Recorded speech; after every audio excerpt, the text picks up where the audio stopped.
Es un gusto estar con ustedes de nuevo y queremos saludar también a todas las personas que nos ven en los distintos medios de comunicación. Esto es Ciudad de Dios, San José, Costa Rica, y les damos un aplauso a todos.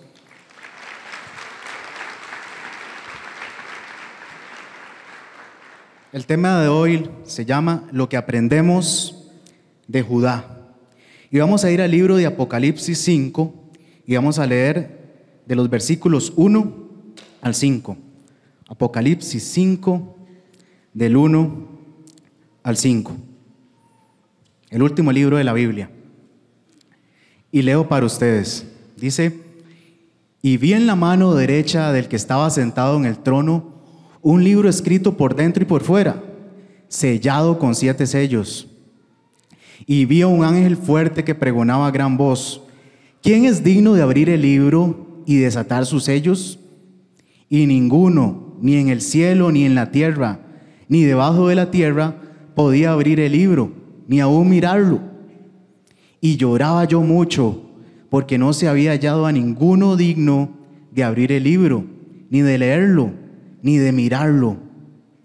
Y uno de los ancianos me dijo: no llores, he aquí que el león de la tribu de Judá, la raíz de David, ha vencido para abrir el libro y desatar sus 7 sellos.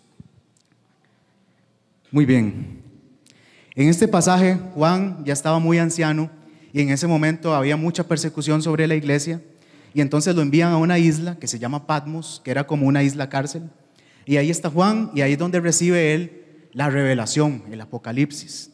Y entonces él tiene varias visiones, y una de ellas es de un rollo o un libro que dice que nadie puede abrir, y él se empieza a sentir muy triste porque dice: ¿quién puede abrir este libro? No hay nadie digno de abrirlo. Y dice que empieza a llorar mucho, empieza a llorar, pero uno de los ancianos que está ahí en el cielo le dice: no temas, porque el león de la tribu de Judá ha vencido y él es digno de abrir el rollo. Muy bien, entonces la pregunta es, aquí vemos que a Jesús se le llama el león de la tribu de Judá. ¿Ya? Judá, como ustedes saben, fue una de las 12 tribus que tuvo el reino o el país de Israel, ¿verdad? Lo que sucedió fue que en un momento Israel fue un gran reino que tuvo su mayor expansión con David, con Salomón, pero después de que murió Salomón y vino el hijo de Salomón a reinar, hubo una división en el reino, y entonces el reino de Israel se dividió. Eran 10 tribus en el norte y solo 2 tribus en el sur, Judá y la pequeña tribu de Benjamín. Y al final esas 2 tribus se convirtieron en el reino de Judá. ¿Bien? Y entonces esta es una historia muy interesante, porque después las 10 tribus que se llamaba el reino del norte las conquistaron los asirios y prácticamente desaparecieron del mapa, y solamente quedó del pueblo de Israel el reino de Judá, la tribu de Judá.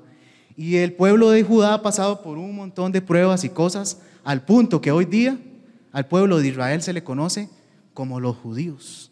Es decir, la única tribu que ha sobrevivido todas las pruebas del tiempo que ha sufrido el pueblo de Israel fue la tribu de Judá. Muy bien, la pregunta es: ¿quién era Judá? Y sobre todo una pregunta muy interesante es: ¿era merecedor de Judá de todos los honores que recibió en su vida? Como que a Jesús se le llamara el león de la tribu de Judá, que en Judá naciera David, quien naciera el Mesías, que allí estuviera el templo, que allí estuviera la ciudad de Jerusalén y recibiera gran cantidad de bendiciones y de cosas. ¿Era merecedor Judá de todo eso? Bueno, esa es la historia que vamos a ver hoy. Vamos a ver la historia de Judá. Va a ser una historia impresionante. Empezamos por Apocalipsis, pero vamos a ir por toda la Biblia. Vamos a conocer la historia de este hombre y al final juntos vamos a contestar esa pregunta: si Judá era merecedor de todos los honores que recibió.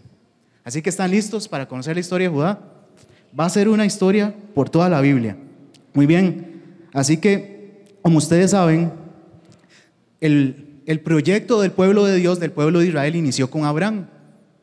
Dios llamó a Abraham, lo sacó de Ur de los Caldeos, pasó por un montón de pruebas y situaciones y al final dice que tuvo a Isaac. Primero tuvo a Ismael, pero Dios le dijo: así no es, pero al final tuvo a Isaac. Y entonces Isaac se convirtió, obviamente, era los ojos de Abraham. Y cuando ya Isaac era un poco más grande, Abraham decidió él mismo mandar a su criado a buscarle una esposa a Isaac. Oiga, mandó al criado a buscarle una esposa a Isaac y la encontró. Y esa mujer fue Rebeca, ¿verdad? Y entonces llegó y entonces Isaac se casó con Rebeca. Rebeca queda embarazada y queda embarazada de gemelos. Oiga, ¿verdad? Y entonces cuando cuando yo llegue al cielo voy a pedir varios DVDs, ¿verdad? Porque yo quiero ver varias cosas. Pero uno de los DVDs que voy a pedir es el nacimiento de Jacob y Esaú, porque dice la Biblia que fue muy interesante. Dice que iba saliendo Esaú y que agarrado el talón iba Jacob. Oiga, eso hay que verlo, ¿verdad? Ese DVD no me lo puedo perder, debe haber sido muy vacilón. Y entonces nace ahí porque literalmente desde que estaba en el vientre de su madre, Jacob deseaba la bendición de la primogenitura. Y entonces durante toda su vida luchó por eso, ¿verdad? Hasta que llegó el momento en que con la ayuda de su mamá, ¿verdad? La mamá lo ayudó, alcahueta esa mamá, ¿verdad? Lo ayudó para engañar al papá, que ya estaba, Isaac ya estaba muy viejo, casi ciego, se estaba muriendo. Y entonces se hizo pasar por Esaú, Jacob, y le dieron la bendición de la primogenitura a él, ¿verdad? Y entonces cuando Esaú se dio cuenta de que la bendición que le tocaba a él se la dieron a Jacob, se enojó tanto que dijo: yo lo mato. Y la mamá le dijo a Jacob: Jacob, yo creo que mejor se vaya aquí. Y entonces Jacob se fue. Cuando llegó al lugar donde iba, a la tierra de un hombre llamado Labán, Jacob quedó enamorado a primera vista. Oiga, enamorado a primera vista. Vio a la hija de Labán que se llamaba Raquel y dijo: Señor, ¿verdad? Padre Santo. Y quedó enamorado a primera vista. Y entonces habló con Labán y le dijo: ¿qué tengo que hacer para casarme con esa hija tan hermosa que usted tiene? Y Labán le dijo: bueno, trabaje 7 años para mí y Raquelilla es suya. Y la quería tanto que dijo: juega. Oiga, si usted ha creído que ha pulseado a una mujer, tiene que leer la historia de Jacob. 7 años, oiga, 7 años trabajando. Y dice la Biblia, me llama la atención la Biblia porque dice que Jacob amaba tanto a Raquel que los 7 años se le fueron como nada. Yo no creo, pero bueno, eso dice la Biblia, ¿verdad? 7 años y llegó, oiga, y llega ya imagínense 7 años esperando tener a Raquel, imagínense, ¿verdad? Y llega el día esperado y entonces las bodas judías eran algo increíble, ¿verdad? Y entonces dice que Jacob como que se pasó de vino, ¿verdad? No de vino de andar viendo la vida de otros, ¿verdad? Sino que se tomó un montón de vino, llegó la noche de bodas y entonces la mujer en ese momento, él se metía en la tienda de campaña, todo oscuro, y la mujer le ponían un velo. Y entonces resulta que entra la mujer en la tienda de campaña, pasan la luna de miel, todo el asunto, y entonces cuando Jacob ya se despierta, dice: oh, la Raquel, y no era Raquel, era Lea, la hermana. Dice: ¿qué pasó aquí? Y entonces se va donde el suegro y le dice: ¿pero qué pasó aquí? O sea, esta es Lea. Y entonces Labán le dice: bueno, es que aquí la costumbre es que la mayor se casa antes que la menor. Es que usted no me preguntó antes. Y entonces le dice: ¿pero usted quiere a Raquel? Claro que sí. Bueno, adivine qué, otros 7 años. Oiga, 14, oiga, de verdad, si usted cree que ha pulseado a una mujer, no ha leído la historia de Jacob. 14 años por una mujer. Pero bueno, al final Jacob tuvo hijos con Lea también, tuvo hijos con las esclavas de ellos, y uno de esos hijos que tuvo con Lea, vamos a leer el nacimiento. Y entonces vamos a ir a Génesis 29, 35. Génesis 29, 35. Y dice así, está hablando de Lea, ¿verdad? Y entonces dice: concibió otra vez y dio a luz un hijo y dijo: esta vez alabaré a Jehová. Por esto llamó su nombre Judá. Y dejó de dar a luz. Entonces uno de los hijos que tuvo Jacob con la que la engañaron fue precisamente Judá. Judá fue tuvo 10 hijos, pero como ustedes saben, más barato por docena, ¿verdad? Le faltaban 2. Así que al final resulta que Raquel, que era la que más quería, era estéril. Pero un día Dios la bendijo para tener hijos y tuvo 2 hijos. Uno se llamaba José y el otro se llamaba Benjamín, ¿verdad? Y entonces cuando nació José, la alegría de Jacob era increíble, porque realmente, aunque tuvo hijos con Lea y con otras 2 esclavas, el amor de la vida de Jacob era Raquel. Y dije, este es el amor de mi vida. Y entonces, claro, cuando nació José, Jacob no ocultó su favoritismo hacia José, ¿verdad? Mientras los hermanos se iban y estaban bajo el sol del desierto cuidando el ganado y todo el asunto, Josecito estaba en la casa, ¿verdad? Él era el principito de la casa, ¿verdad? Josecito aquí, Josecito allá, usted se queda aquí en la casita, ¿verdad? Hasta le hizo una túnica de colores, dice la Biblia. Era una túnica de manga larga que lo que reflejaba era realeza. Y entonces, y para rematar, resulta que a José le daba por soñar, ¿verdad? Y entonces tuvo sueños de grandeza. Le decía, hermanos, papi, vengan, adivinen, tuve un sueño. Yo era el sol y ustedes unas estrellas y mi mamá la luna y ustedes se inclinaban hacia mí. Y entonces imagínense los hermanos, ¿verdad? Decían, ¿verdad? Y entonces un día, ¿verdad? Obviamente como siempre, todos los hermanos se iban a cuidar el ganado, a buscar pastos y Josecito en la casa. Era muy bonito. Y entonces un día pasa el tiempo y nada que llegan los hermanos y entonces el Jacob le dice a José, vaya a ver dónde están sus hermanos, estoy preocupado. Y entonces José dice, sí papi, yo voy, ¿verdad? Con mi tuniquita de colores puedo ir, claro, Josecito vaya con su túnica de colores. Y entonces él se va y entonces cuando lo ven de lejos, los hermanos dicen, ahí viene José el soñador, matémoslo. Oiga, o sea, los que tenemos hermanos, ¿verdad? Uno no pasa de un Costco, esconderle los zapatos o ponerles polvo pica pica, lo máximo, ¿verdad? Pero ya eso era un extremo, ya dice, matémoslo, matémoslo. Y entonces cuando Rubén, que era el mayor, ve que el asunto se está poniendo muy violento, dice, no, o sea, un momento, o sea, eso está muy violento. Mejor metámoslo en un pozo y que se muera ahí. Y los hermanos, bueno, está bien, no hay problema, metámoslo en el pozo. Pero Rubén lo que quería era cuando los hermanos se fueran ir a rescatarlo. Pero resulta que bueno, ellos están comiendo ahí, oigan, ni remordimiento les daba, estaban comiendo. Y entonces llega y van pasando unos mercaderes ismaelitas, ¿verdad? Que iban para Egipto.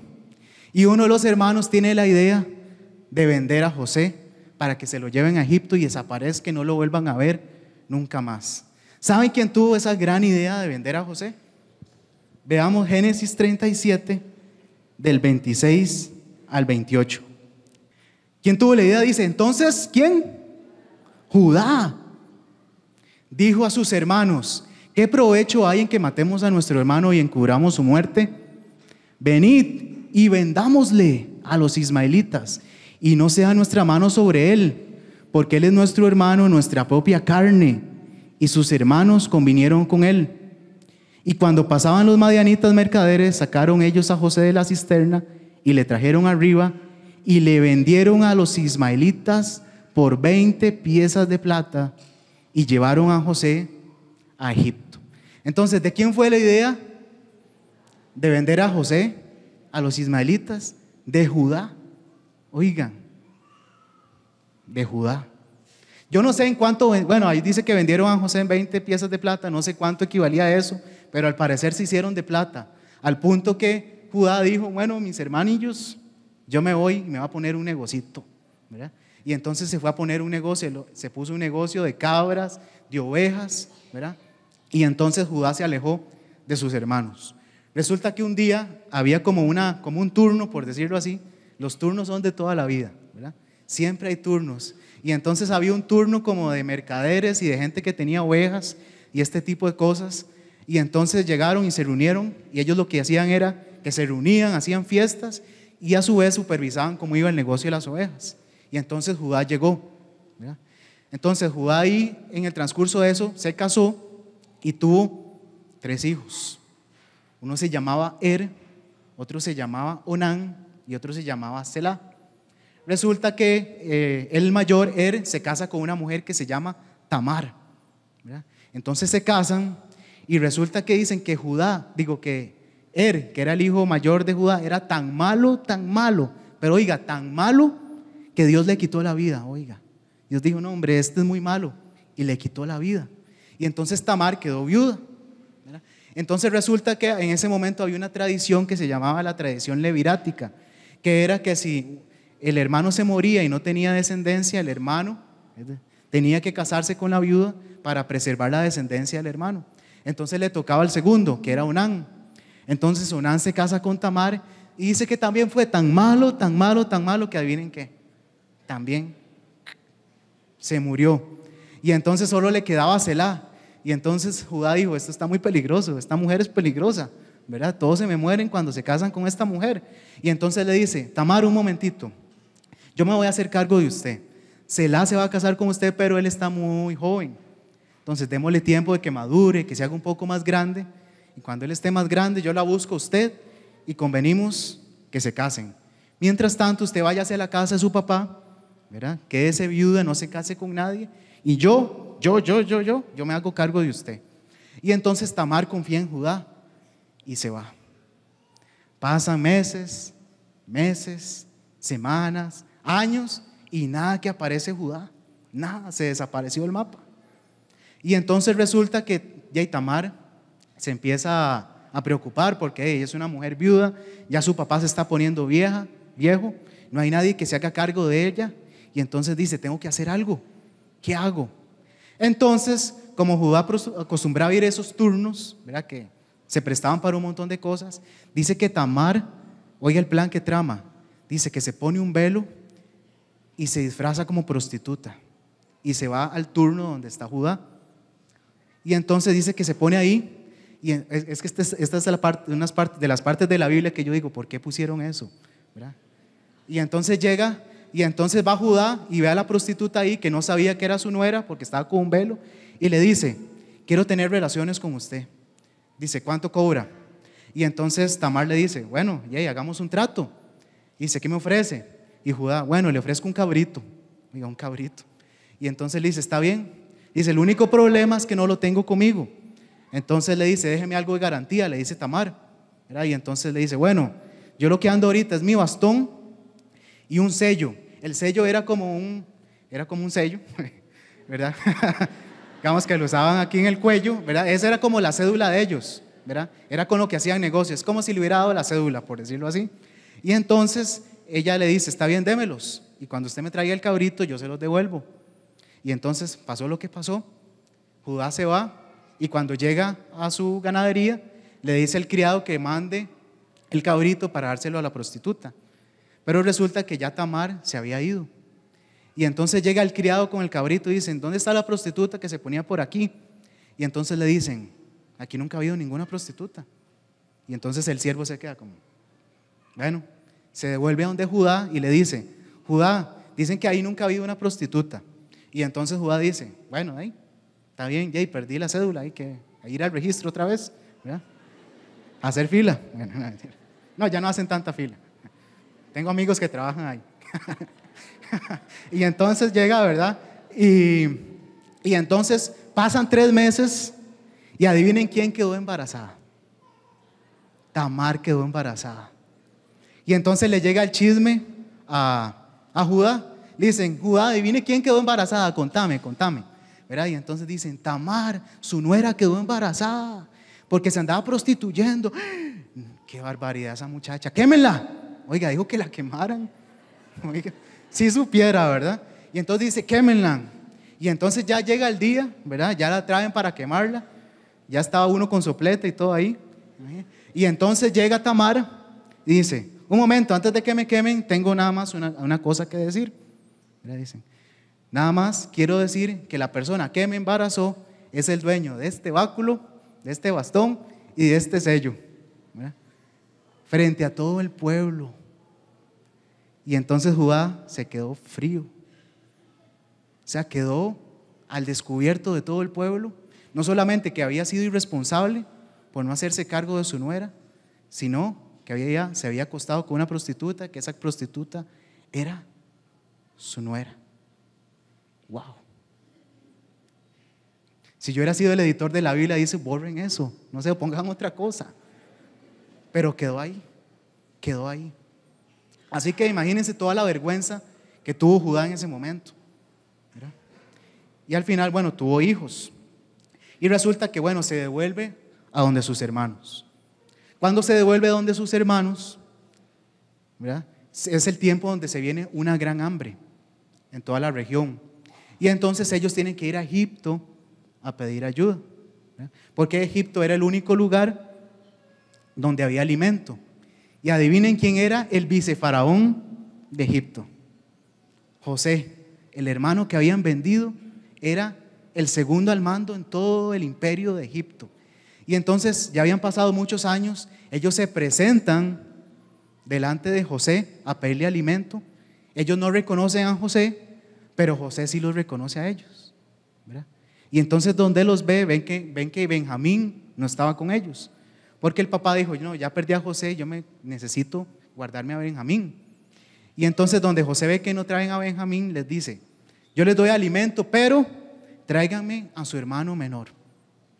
Y entonces se devuelven, y entonces aquí aparece Judá otra vez, ¿verdad? Y entonces llega Judá y le dice, papi, es que no nos quieren dar alimento a menos que llevemos a Benjamín. Y entonces Jacob les dice, pero ¿cómo? Si es el único hijo que me queda de Raquel, no se los puedo dar. Y llega Judá jugando el responsable, ¿verdad? Y le dice, papi, yo me hago cargo si le pasa algo a Benjamín. Oiga, ¿verdad? Y entonces Judá dice, híjole, ¿verdad? Jacob al final confía en Judá, no sé por qué, y se lo llevan a Egipto. Y entonces cuando llegan ahí les dan alimento y todo el asunto, pero José en secreto mete una copa en el bolso de Benjamín, ¿verdad? Y entonces ellos se van, los paran y les dicen, ¿por qué ustedes me robaron la copa? Los registran, está en el bolso de Benjamín y los llevan de nuevo al palacio, ¿verdad? Y entonces imagínense Judá, él había hecho el papá que él era responsable por Benjamín y ahora Benjamín lo van a meter preso. Y entonces Judá dice, uy, ¿qué hago? Dios mío, ¿qué hago? ¿Qué hago? Y entonces llama a José en privado y le dice, José, ¿puedo hablar un momento con usted? Y entonces José le dice, está bien. Le dice, José, es que tengo un asunto. Es que vieras que yo le dije a mi papá que yo iba a volver con Benjamín. Y si no vuelvo con Benjamín, mi papá se va a poner muy triste y se va a morir. Es que nosotros ya perdimos un hermano, se murió. Oiga, le estaba diciendo a José que se había muerto. Oiga, ni siquiera sabía que era él. Pero él dice, es que tenemos un hermano que se murió y si se muere otro, no, ¿verdad? Y entonces dice la Biblia que José no pudo aguantar más. No pudo aguantar más. Dice que se fue y se puso a llorar. Y cuando salió le dijo a los hermanos, hermanos, yo soy José, al que ustedes vendieron. Imagínense la cara de todos. Imagínense la cara de Judá, que fue el que tuvo la idea de venderlo. Seguro dijo, ahora sí me va a tocar, ¿verdad? Ahora sí me va a ir feo. Pero ¿qué dice la Biblia? Que José perdonó a sus hermanos y los abrazó a todos y a cada uno, incluyendo a Judá. ¿Recibió Judá lo que merecía? Después de todo el daño que había hecho, todas las cosas que había hecho, no recibió lo que merecía. Pero hay una cosa más.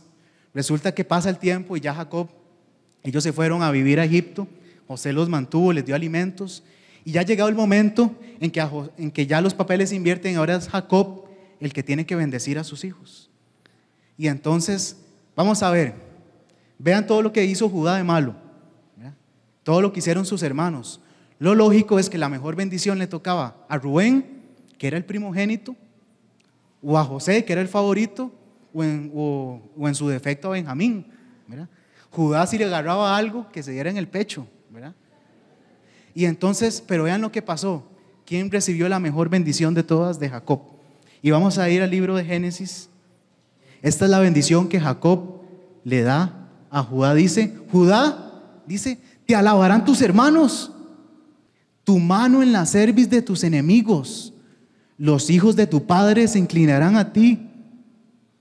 Cachorro de león Judá, de la presa subiste, hijo mío, se encorvó, se echó como león, así como león viejo, ¿quién lo despertará? No será quitado el cetro de Judá, ni el legislador de entre sus pies, hasta que venga Silo, y a él se congregarán los pueblos.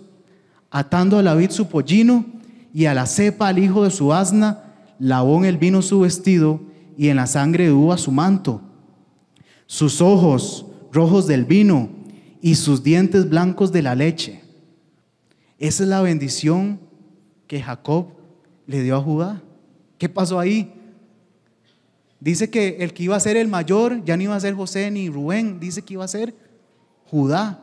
Y no solamente eso, le está diciendo que su tribu va a ser una tribu de reyes, que nunca será quitado el reino y que se establecerá completamente, dice cuando dice Silo, pero eso es una referencia al Mesías. Imagínense. ¿Por qué Judá? ¿Por qué no José? ¿Por qué no Rubén? ¿Por qué no cualquier otro? Pero a Judá, Jacob le dio la bendición más increíble de todas. Le estaba diciendo que de su tribu y de su descendencia iba a venir el Mesías. Y es más, vamos a Mateo 1 y vamos a leer del 1 al 3. Dice, libro de la genealogía ¿de quién? De Jesucristo, hijo de David, hijo de Abraham. Abraham engendró a Isaac, Isaac a Jacob, y Jacob a Judá y a sus hermanos. Judá engendró de Tamar a Fares y a Sara, Fares a Esrom y Esrom a Harán. Entonces vean qué interesante. ¿Quién es el único de los hijos de Jacob que aparece en la genealogía de Jesucristo? Judá, dice Judá y los demás. Y no solamente eso, sino que aquel embarazo bochornoso, donde Judá embarazó a su nuera, de los hijos de ese embarazo, nacieron los descendientes que al final iban a ser el Mesías Jesucristo. ¡Wow! La pregunta es, ¿se acuerdan la pregunta que hicimos al inicio? ¿Merecía Judá todas las bendiciones, todos los honores que recibió? La respuesta es muy sencilla, no los merecía. ¿Y saben cómo se llama cuando alguien merece, cuando alguien recibe algo que no merece? Se llama gracia. La historia de Judá nos enseña algo muy importante, que es la gracia de Dios. Porque saben, usted y yo tampoco hemos recibido lo que merecíamos. Porque dice la Biblia que la paga del pecado es la muerte, pero también dice que la dádiva de Dios es vida eterna en Cristo Jesús, Señor nuestro. ¿Cuántos le dan un aplauso al Señor por eso?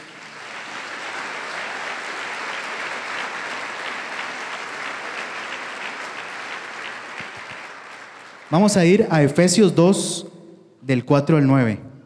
Dice, pero Dios, que es rico en misericordia, por su gran amor con que nos amó, aun estando nosotros muertos en pecados, nos dio vida juntamente con Cristo. Por gracia sois salvos. Y juntamente con Él nos resucitó, y asimismo nos hizo sentar en los lugares celestiales con Cristo Jesús, para mostrar en los siglos venideros las abundantes riquezas de su gracia en su bondad para con nosotros en Cristo Jesús. Porque por gracia sois salvos por medio de la fe, y esto no de vosotros, pues es don de Dios, no por obras, para que nadie se gloríe. No recibimos lo que merecíamos, pero por gracia Dios nos ha dado un regalo maravilloso, incondicional, el regalo más grande de todos, que es la salvación. Merecíamos la muerte, pero hubo uno que recibió lo que no merecía, porque Cristo no merecía el castigo, porque Él era justo, Él era bueno, pero porque Él recibió lo que no merecía, hemos recibido nosotros el regalo más maravilloso de todos. Claro,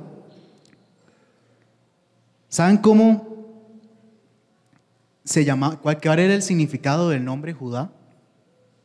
Judá significa alabanza.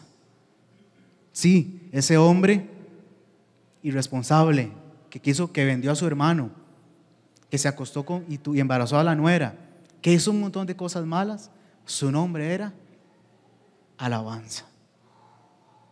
Probablemente a Judá lo etiquetaron de muchas formas, como el que vendió a su hermano, como el que engañaba, como el irresponsable, como un montón de cosas. Pero yo te quiero decir algo, aunque el mundo te llame de mil formas, aunque te etiqueten de muchas formas, la gracia de Dios te quita las etiquetas que el mundo te ha puesto.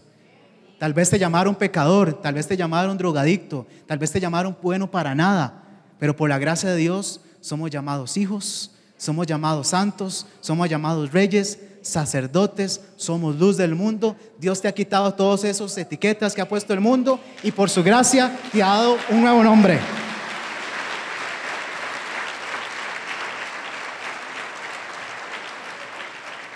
La gracia de Dios te quita las etiquetas, te saca de tu pasado y te lanza a tu futuro. Eso hace la gracia de Dios. La gracia de Dios no es simplemente importante, es necesaria para nuestra vida. La necesitamos para ser salvos, la necesitamos para vivir la vida cristiana, la necesitamos para hacer ministerio, la necesitaremos hoy, mañana y siempre. Dice el pastor Andy Stanley, me gusta una frase que él tiene, dice: la gracia no está reservado para las personas buenas. La gracia resalta la bondad de Dios. No se trata de que lo merezcamos o no lo merezcamos, porque al fin de cuentas nunca vamos a ser merecedores de lo que Dios nos da.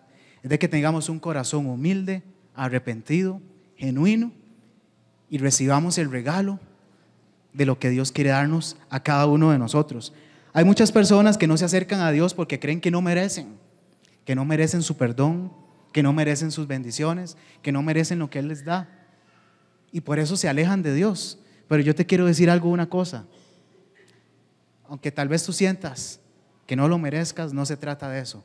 Es que Jesús te ha hecho merecedor de eso, y puedes recibir con brazos abiertos lo que Él tiene para tu vida. Despójate de un momento de todas esas culpas, de esas frustraciones, de esas cosas que tal vez no te han hecho disfrutar todo lo que Dios tiene para ti, porque la gracia y lo que Dios nos da es para disfrutarlo, no para sentirnos culpables. Dios no te da la salvación para que te sientas culpable. No, es para que la disfrutes, para que la vivas. La gracia de Dios es lo más dulce que podemos experimentar en nuestra vida.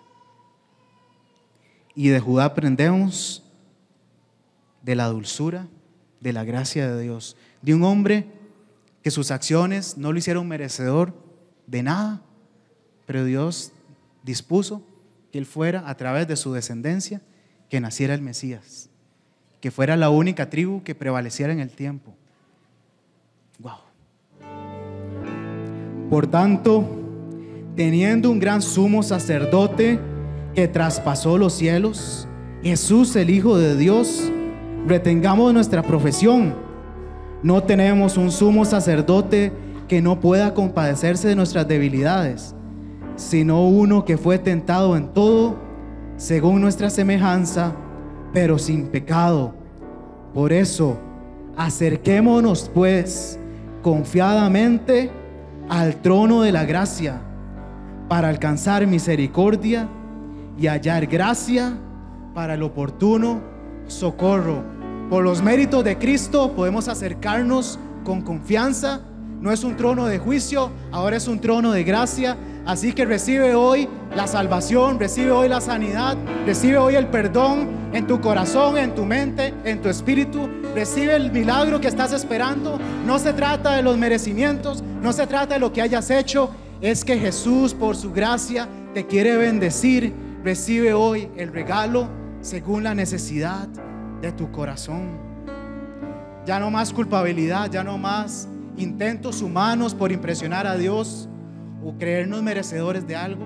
Simplemente hoy recibe lo que Dios tiene para ti, porque dice la palabra que Él vio el fruto de su aflicción y estuvo satisfecho. La satisfacción de Dios no es que lo impresionemos, no es que hagamos cosas para cumplir requisitos, no. La satisfacción de Dios es que nosotros recibamos con brazos abiertos lo que Él en la cruz hizo por ti y por mí. Eso es lo que tenemos que hacer, recibir con brazos abiertos lo que Dios tiene por gracia para tu vida. Señor, yo quiero orar hoy para que tú, Señor, toques los corazones de cada uno de nosotros. A veces nos sentimos culpables, A veces sentimos que no somos merecedores de lo que tú tienes para nosotros, pero Señor, hoy te damos gracias porque tú moriste en la cruz. Tú fuiste el león de la tribu de Judá que venció. Tú eres el único digno que recibió lo que no merecía, pero que venció y nos has dado salvación, nos has dado vida eterna, nos has dado tu Espíritu Santo, nos has dado bendiciones, nos has cambiado el nombre, nos has hecho tus hijos, santos, herederos, reyes, sacerdotes. No lo merecíamos, pero gracias, Señor, porque tú nos has cambiado y nos has transformado y nos seguirás transformando. Gracias por tu gracia, que es más dulce que la miel, más dulce que cualquier cosa. En el nombre de Jesús. Amén, amén y amén.